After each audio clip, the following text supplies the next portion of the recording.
Ladies and gentlemen, please welcome Chelsea Clinton and President Bill Clinton.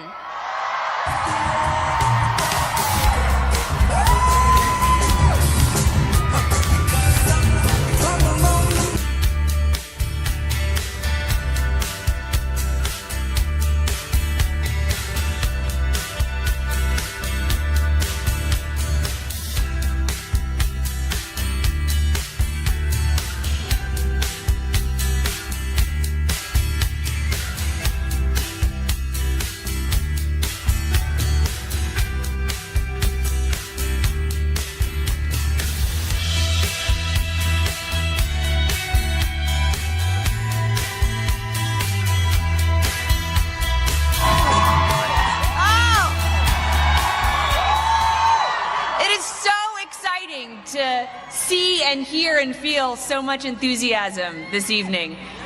It has been one of the great honors of my life to travel throughout the country over the last months on behalf of my mother's campaign, to meet the thousands of organizers who are working so hard with probably no sleep, to meet so many of the million volunteers who have been part of this campaign, and to now be here tonight with the tens of thousands of people here is just extraordinary. I am so grateful, and I am so fiercely, ridiculously proud of my mom. And I am unapologetically biased towards her. And I hope that many of you now understand after this campaign why that's so true for me. And I cannot wait to cast my vote for her tomorrow. And I like to think I'm the most excited person here, but my dad might be even a little bit more excited than I am. So just from the bottom of my heart, thank you all so much. And now it is my great honor to introduce my dad, President Bill Clinton.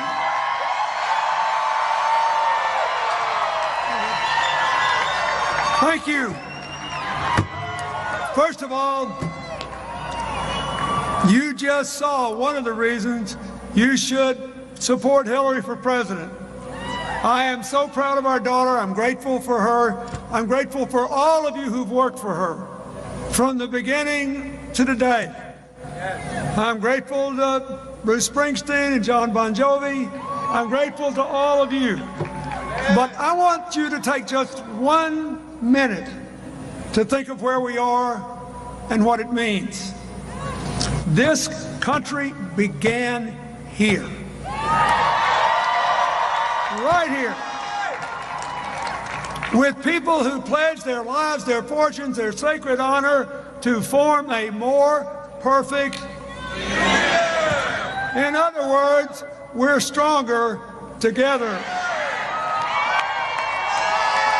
And I have watched in this campaign as our candidate lived a campaign as she has lived her life, dedicated to making changes for other people, proving that no matter what came along, that no matter what they hit her with, no matter what obstacles were in the road, she would keep her eyes on other people, on the futures that our children, our grandchildren deserve, on how we could move forward together. And no matter what happened, she said, we're stronger together. That means answers are better than anger. Empowerment's better than resentment. Working together is better than fighting all the time, and it's way better to lift somebody up than put people down. That is the candidate you were for. And tomorrow the American people are going to be given a chance, one more time, to form a more perfect union. It will be because we're losing our great president to term limits. It will be a change election, and we have to decide, are we going to change forward, together, or backward? I think you know what the answer is going to be. And I think that all of us owe a great debt of gratitude to the President, to the First Lady, to the administration of Barack Obama.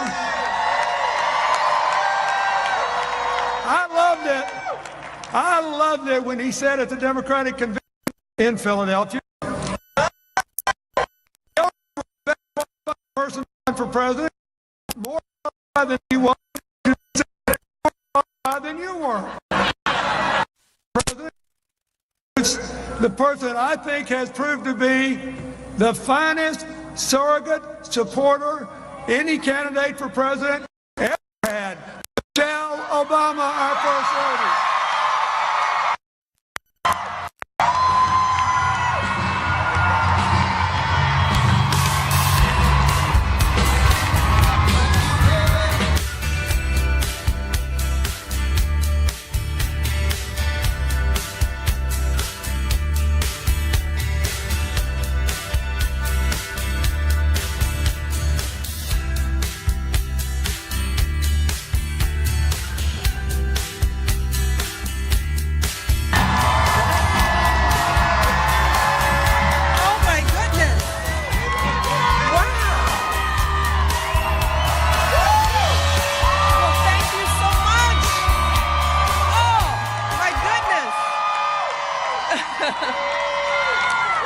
First of all, I want to thank Bill for that generous introduction, and thank you, Philadelphia. Look at you.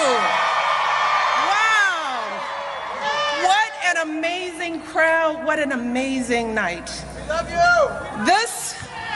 This is truly an emotional moment for me for so many reasons.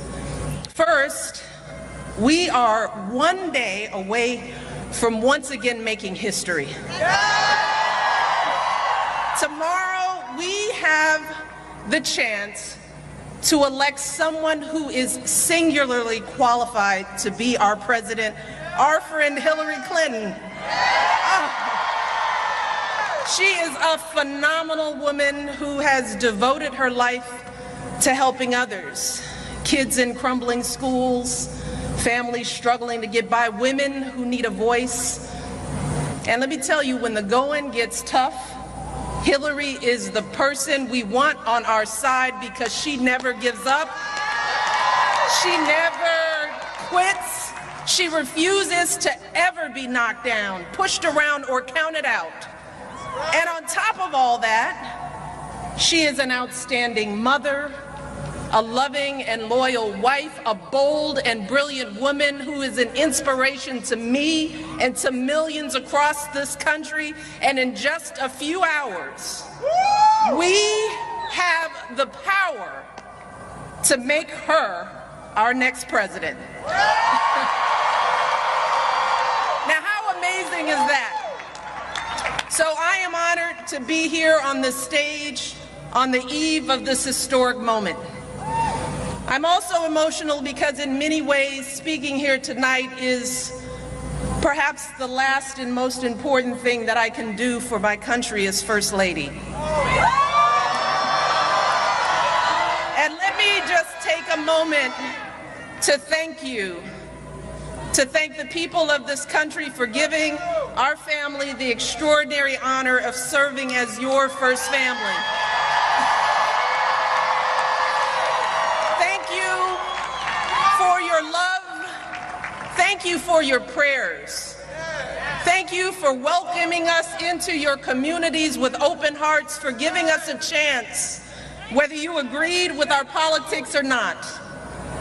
Every day, you have inspired us with your courage and your decency. And every day we have tried to make you proud and live up to the standard of citizenship that you set. Because we know that our words and actions are a reflection to the world of who we are as a nation. And more importantly, our actions are a reflection of what behavior we hope our children will emulate. And we believe that our responsibility to you and to this country does not end when we leave the White House. That's why Barack and I have been working so hard in this election, because we believe that we have a duty to ensure that this country is handed over to a leader that we all can trust. A leader who takes this job seriously. Someone who is truly ready to be commander-in-chief on day one. We deserve a leader who will ensure that our daughters are safe and respected, and that our sons understand that truly strong men are compassionate and kind. We deserve a leader who sees the dignity and humanity in all of us, and who will encourage us to see the better angels in one another. We deserve a leader who sees our diversity not as a threat, but as a blessing. A leader who sees us not as rich or poor, but as hard-working folks doing the best we can with what we've got. A leader who sees us not as Democrats and Republicans, but as neighbors and friends who all love this country. Who sees us not just as black or white, immigrant or native born, but as brothers and sisters who are all infinitely worthy, all an important part of this great American story. And I am here tonight because I believe with all my heart and soul that Hillary Clinton is that leader. And we need to do everything we can to get her elected President of the United States. And here's the beauty of it all. This election is on us. It is in our hands. If we get out and vote tomorrow, Hillary Clinton will win. But if we stay home, or if we play around with a protest vote, then Hillary's opponent will win. Period. End of story.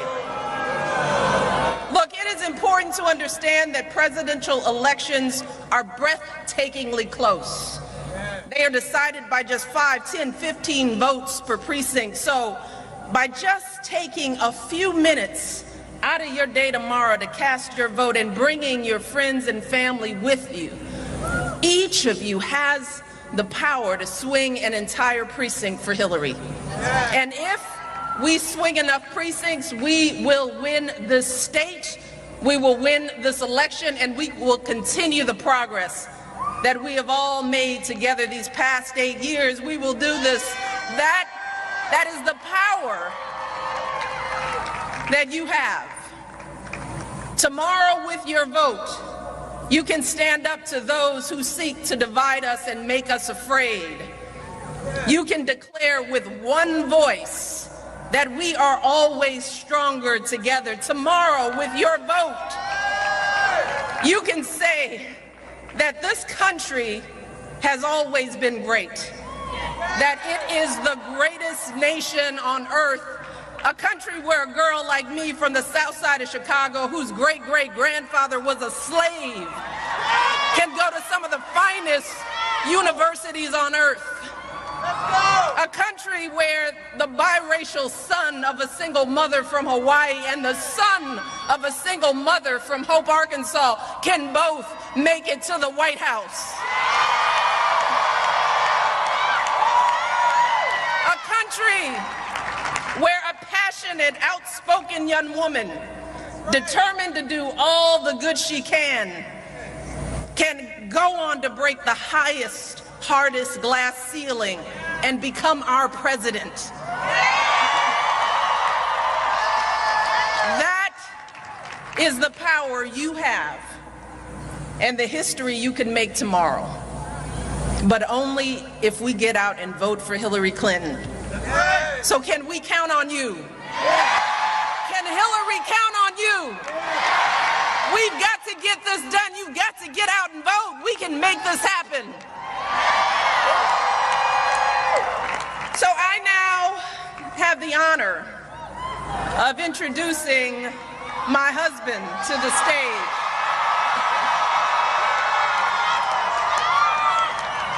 It's my chance, perhaps the last chance I have to introduce him as President of the United States.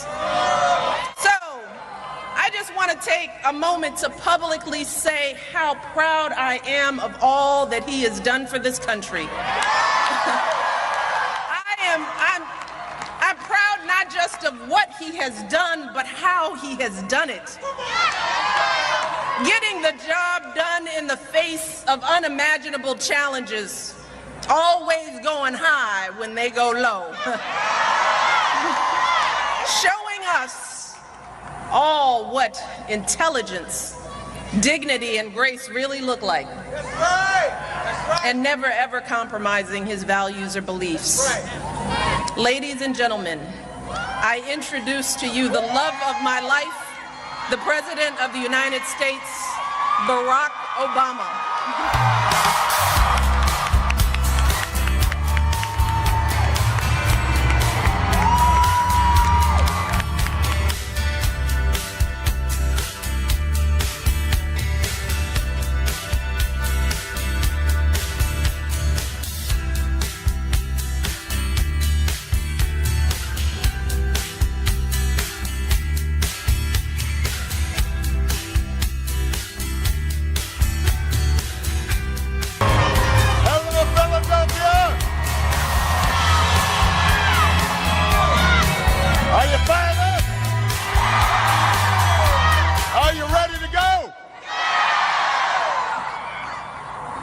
Thank you, Michelle Obama, for being my partner, my love, my rock, and an amazing First Lady.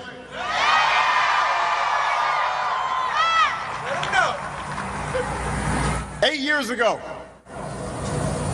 I asked all of you to join me on an unlikely journey. We set out not just to change programs or policies, but to rebuild an economy where everyone had a chance to succeed. You did it! To reform Washington so that your voices would be more powerful than entrenched lobbyists. That's right. We set out to keep America safe and strong, not just with the might of our arms and the extraordinary valor of our troops, but with the power of our ideals.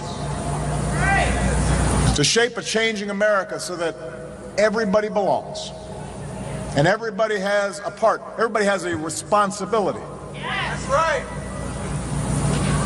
Now, we didn't know when we began that America would fall into the worst economic crisis of our lifetimes. But in the face of great challenges, in the face of entrenched interests, in the face of, in some cases, unprecedented obstruction and a cynical Washington, we stayed with it. The American people stayed with it. And because of your resilience, because of your strength, because of your faith, we turned yes we can into yes we did.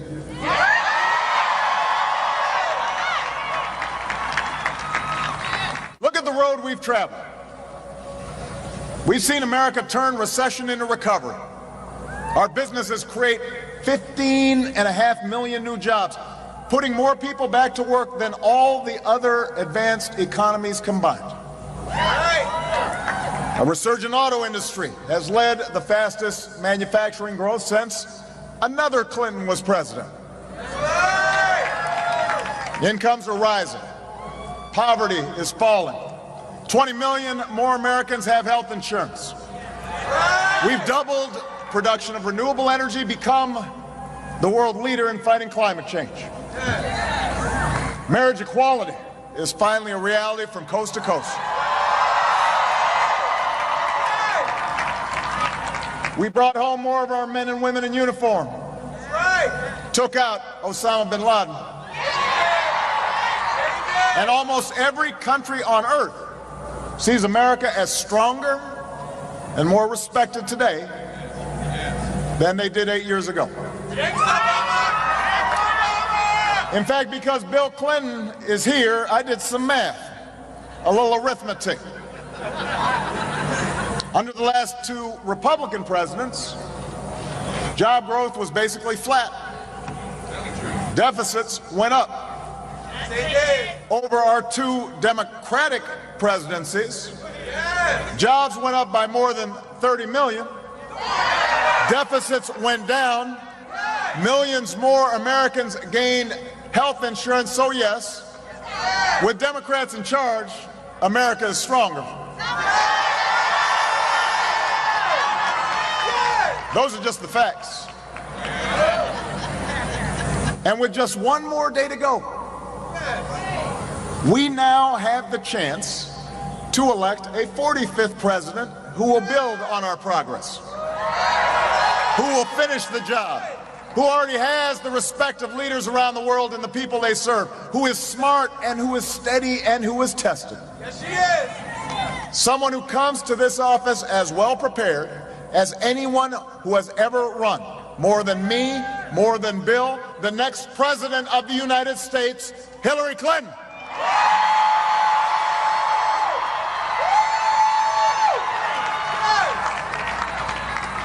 Now, I know it's been a long campaign. There's been a lot of noise and a lot of distraction. That's right. At times, it's felt more like a reality show or even a parody. But tomorrow, Philadelphia, the choice you face when you step into that voting booth could not be clearer and could not be more serious. That's right. On the economy, Donald Trump is uniquely unqualified to be our chief executive. That's why most CEOs and economists don't support him. That's right. He would trigger a reckless trade war that costs jobs, strip 20 million Americans of their health insurance, roll back the new rules designed to check Wall Street recklessness and protect consumers, and would roll back the regulations we put in place to preserve this planet for our kids. That's right. On foreign policy, Donald Trump is temperamentally unfit to be commander-in-chief. Don't take my word for it. Listen to the Republicans who've refused to support him. Come on now, talk about it. He lacks a basic understanding of the world, justifies torture, suggests abandoning our allies. Over the weekend, his campaign took away his Twitter account because he's erratic. If his closest advisors don't trust him to tweet, why would any of us trust him with the nuclear codes?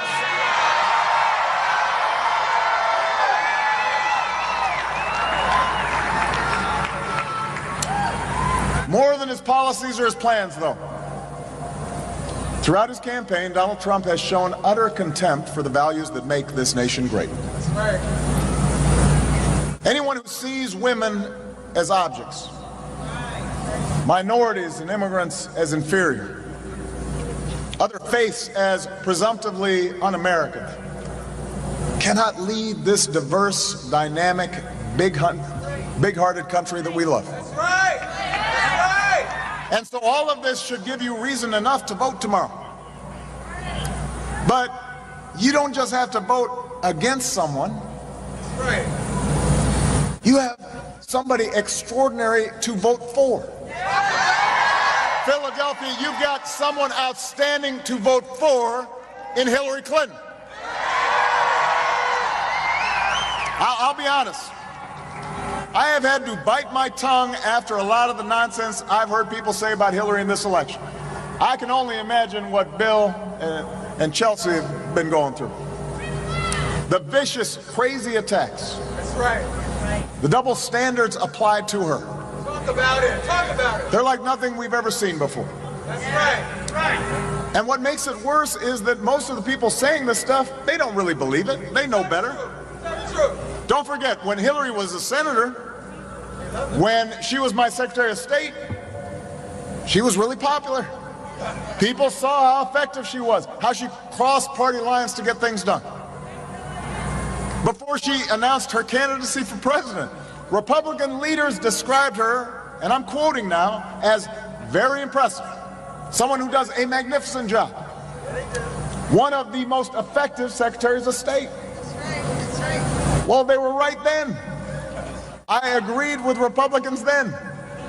Hillary did a great job for America. She's a big reason why we're more respected around the world. But then, when it was politically expedient, Come on now. those same Republicans began tearing her down. And look, when you're subjected to unrelenting negative fire, it takes a toll. Yes, it does. But here's the thing about Hillary. She doesn't complain. She doesn't buckle. She brushes it off. Like the American people, she is strong and tough. And she knows that government service is not about her. It's about you. Your struggles. Your dreams. Right. Throughout her career, Hillary has followed that Methodist creed her mom taught her. Do all the good you can for all the people you can, in all the ways you can, for as long as you can. And she doesn't plan on stopping now. And that's now, I know she will work her heart out for you. For everybody still in need of a good job or a raise. For every child who needs a sturdier ladder out of poverty. For every student who needs relief from student debt. Every immigrant who wants to contribute to this country they love. For every American who has not yet felt the progress of these past 8 years. She will work. And she will deliver. She won't just tweet. But she will need your help, and she'll need help in Washington. If you want Hillary to continue the progress we've made, you need to give her allies in the Senate like Katie McGinty.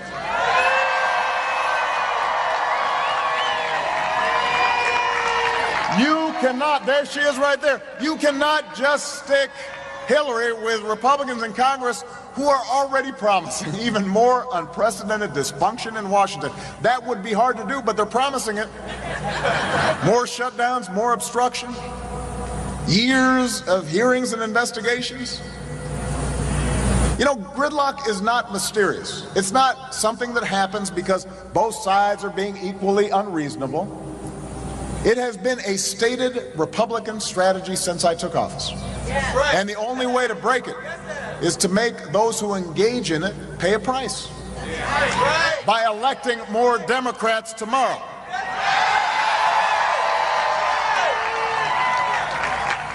Look at Katie McGinty's opponent, Pat Toomey. Don't boo. Vote. I've given him credit for working with us on background checks that 90% of Americans supported. But you know, that position rings hollow when he supports a Republican leader who blocked that bill. And it doesn't come close to making up for his repeated votes to give tax cuts to the wealthy, just like Donald Trump would. That's right. To block a higher minimum wage, just like Donald Trump would. To repeal the Affordable Care Act, just like Donald Trump would. We do not need a Trump-to-me economy. We need someone who's never forgotten her working class roots, the daughter of a restaurant hostess and a Philadelphia beat cop, somebody who went to college with the help of scholarships and student loans. Katie McGinty won't just be with you part of the way, she'll be with you all of the way, and that's why you've got to vote for her.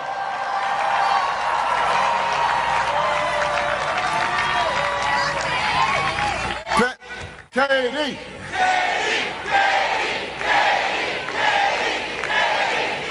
Pennsylvania, if you think endless gridlock will help your family, you should vote Republican. But if you believe America can do better than that, if you care about creating jobs that families can live on and child care they can afford, if you care about equal pay for women and a higher minimum wage for workers, you need to vote for Democrats up and down the ticket. People like Hillary, people like Katie McGinty, people who will roll up their sleeves and move America forward. Listen, I know we live in a cynical time. And I know elections and all the negative ads tend to heighten that cynicism. Just last week, a journalist asked me if I still believe the optimism I expressed that night back in Boston 12 years ago. That we were more than a collection of red and blue states. That there wasn't a liberal America or a conservative America, a black America or a white America. There was just the United States of America. He asked me if I still held on to the hope of 2008, if I still believed in change. After all, he said, the country's so divided. Hillary's in such a close race with someone who stands in total opposition for all that you've ever stood for. Maybe your vision was misguided, he suggested, or at least very naive. And it was a fair question. I had to acknowledge that I hadn't fully counted on the obstruction we'd see when I first came into office and had to save the economy. I didn't anticipate the way social media would magnify our divisions and muddy up facts. None of us knew then how deep the Great Recession would cut and how many people would suffer and how it would make so many people anxious about their futures and their kids' futures, even after the economy recovered. But despite all that, I told him, the answer is yes. I still believe in hope. I'm still as optimistic as ever about our future, and that's because of you, the American people. In my visits to schools and factories, war theaters, national parks, in the letters you've written me, in the tears you've shed over a lost loved one, I have seen again and again your goodness and your strength and your heart. In 2008, you gave me a chance, a skinny guy with a funny name. And for these past 8 years, I saw how hard you worked in the face of impossible odds. I saw the values you teach your children. I saw the way you treat strangers in need. I've seen the young men and women in uniform who meet every mission, and the military families who serve and sacrifice just as well, and the wounded warriors who never ever quit. You bet on me all those years ago, and I will always be grateful for the privilege you gave me to serve. But I'll be honest with you, I've always had the better odds because I've always bet on you. And America, I'm betting on you one more time. I'm betting that tomorrow, most mom and dads across America won't cast their vote for someone who denigrates their daughters from the highest office in the land. I'm betting that most Americans won't vote for someone who considers minorities and immigrants and people with disabilities as inferior. Who considers people who practice different faiths as objects of suspicion. That's right, that's right.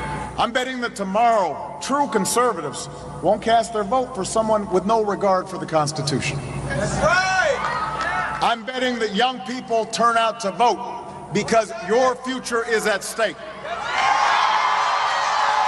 I'm betting that men across this country will have no problem voting for the more qualified candidate who happens to be a woman. I'm betting that African Americans will vote in big numbers because this journey we've been on was never about the color of a president, but the content of his or her character. I'm betting that America will reject a politics of resentment and a politics of blame, and choose a politics that says we are stronger together. I am betting that tomorrow you will reject fear and you'll choose hope. I'm betting that the wisdom and decency and generosity of the American people will once again win the day. And that is a bet that I have never ever lost. Philadelphia, in this place where our founders forged the documents of freedom, in this place where they gave us the tools to perfect our union, if you share my faith, then I ask you to vote. If you want a president who shares our faith in America, who's lived that faith in America, who will finally shatter a glass ceiling and be a president for each and every one of us, then I'm asking you to work as hard as you can this one last day to elect, my fellow Americans, this fighter, this stateswoman, this mother, this grandmother, this patriot, our next president of the United States of America, Hillary Clinton.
so grateful to be here tonight to spend this time with all of you here in this historic spot. And to all the volunteers, the activists, the union organizers, the hard hats I see in the audience tonight, thank you for coming out for one last rally before Election Day tomorrow. And personally, I am so happy to be finishing this campaign with my husband and my daughter by my side. We've been traveling across the country separately, trying to cover as much ground as possible and talk to as many voters as we can. But I'm really glad that we're all together tonight in Philadelphia with you. And how great was it to have John Bon Jovi and Bruce Springsteen with us.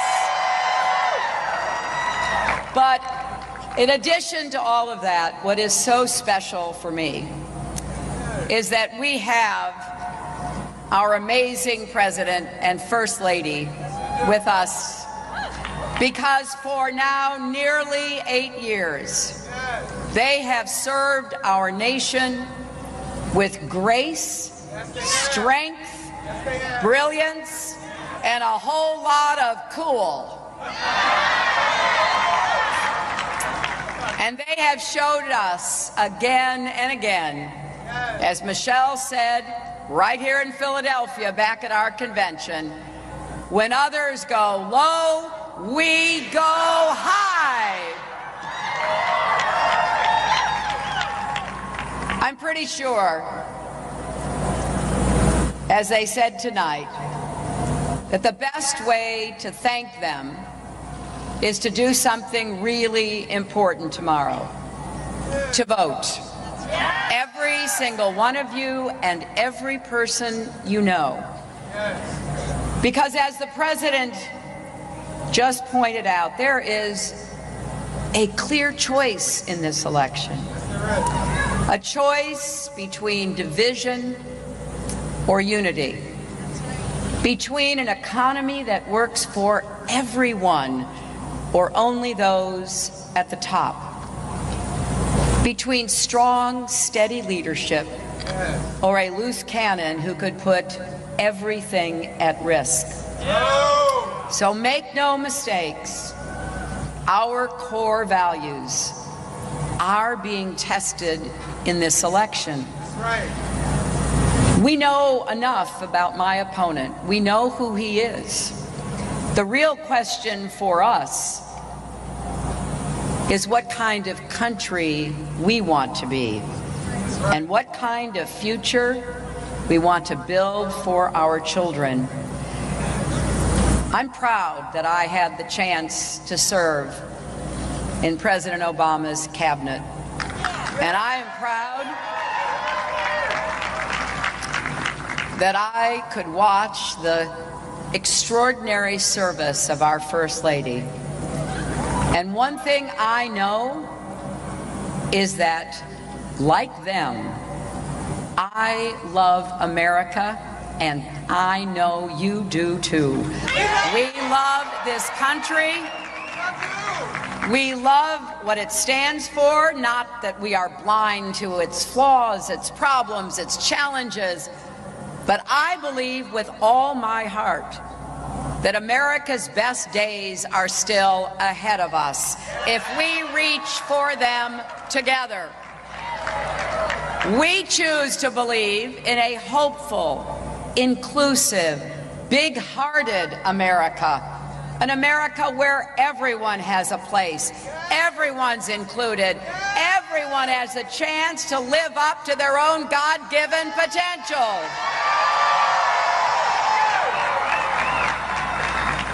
There have been so many memorable moments in this election for me, and most of them revolve around the people that I've had the privilege of meeting.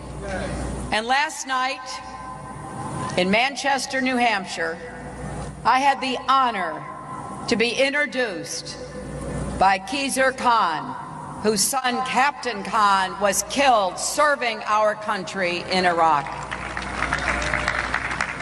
Just as he did here at our convention, Mr. Khan again reminded us of the responsibility we all share to protect and defend our Constitution. You remember the story of Captain Khan,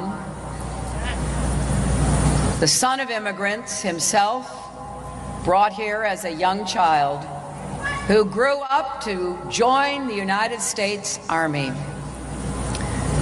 And on that fateful day, with his unit, he saw a suspicious car, and he moved toward it to try to determine whether it was a danger or not, telling his men to stay back.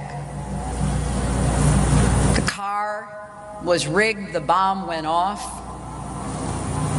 and he died protecting his men. He was awarded the Bronze Star and the Purple Heart. And what Mr. Khan said last night is something I want us all to remember. He said, after the many derogatory and insulting comments that we've heard from Donald Trump, would his son, would Captain Khan, have a place in Donald Trump's America? That's an important question for all of us, because we don't want to shrink the vision of this great country.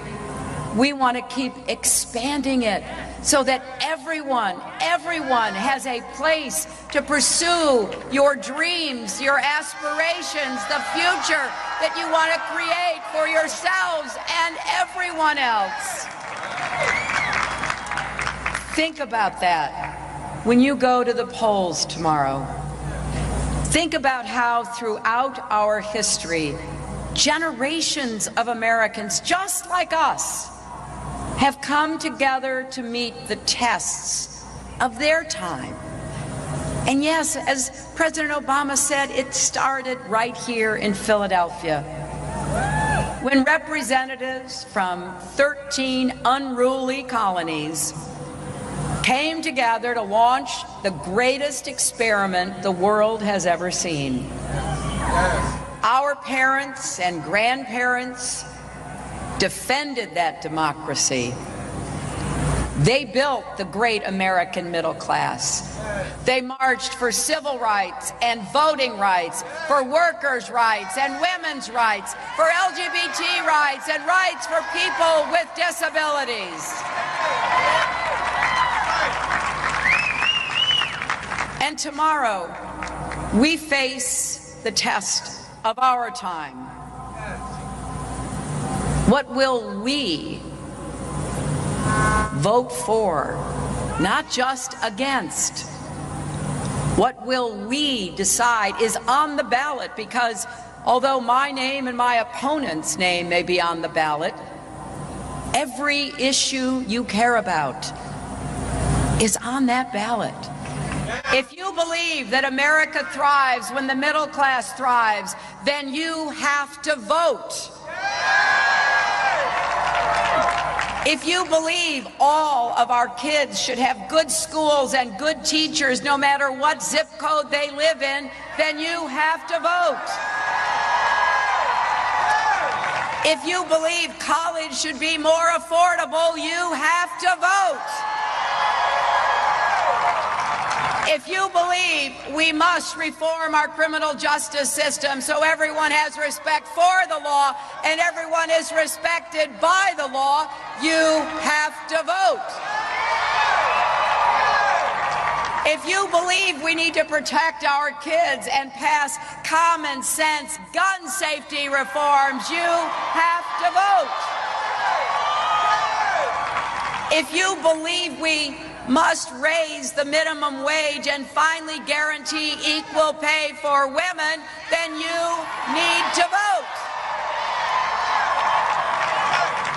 Now, you know, every time I say that last part about equal pay for women, my opponent accuses me of playing the woman's card. Well, you know what I say. If that's playing the woman's card, then deal me in. So it is not just my name or Donald Trump's name on the ballot tomorrow. Every issue you care about is at stake. And that is just the beginning, because we have to bridge the divides in our country. I regret deeply how angry the tone of the campaign became. Not your fault.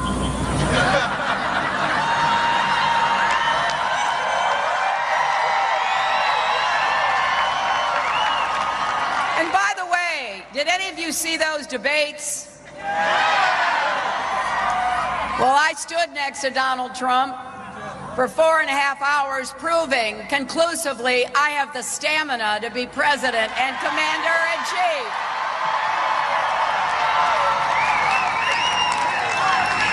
But I have to say,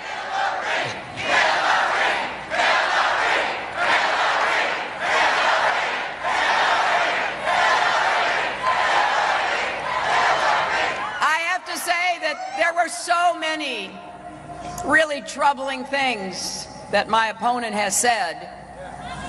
But probably the most horrifying was at the end of the last debate, after he has insulted everyone, more than half the population, by the way, immigrants, African Americans, Latinos, POWs, Muslims, women. He then launches an attack on our democracy, refusing to say whether or not he would accept the outcome of the election.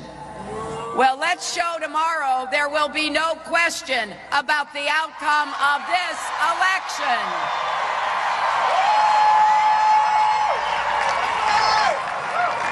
But I also want you to know I will be a president for all Americans.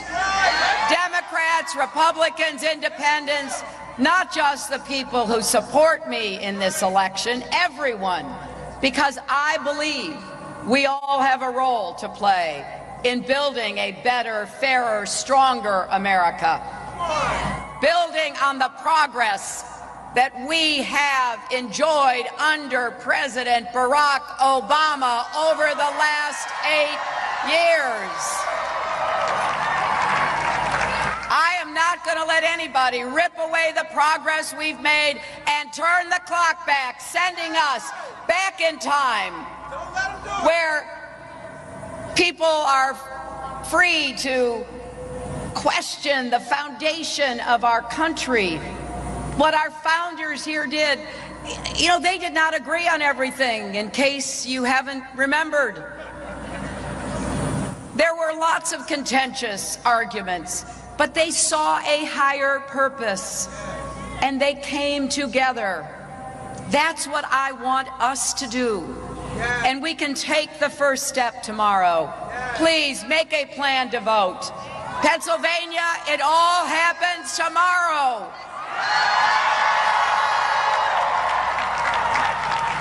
If you text the word PLAN, P-L-A-N, to 47246, we will walk you through where to vote, when to vote, how to get there. You can do that right now. And please tell your friends, your family, your neighbors. And you can go to iwillvote.com and get all the information you need. Every person who lives in Philadelphia lives within 5 blocks of your polling place. That's it. Just 5 blocks. And the polls open at 7 a.m. and they close at 8 p.m. And remember, if you're in line at 8 p.m., they have to let you vote. And so we need your help.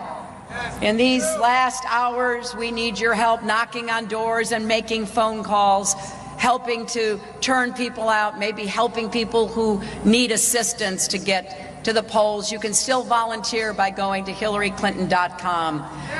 Because none of us want to wake up on Wednesday morning and wish we had done more.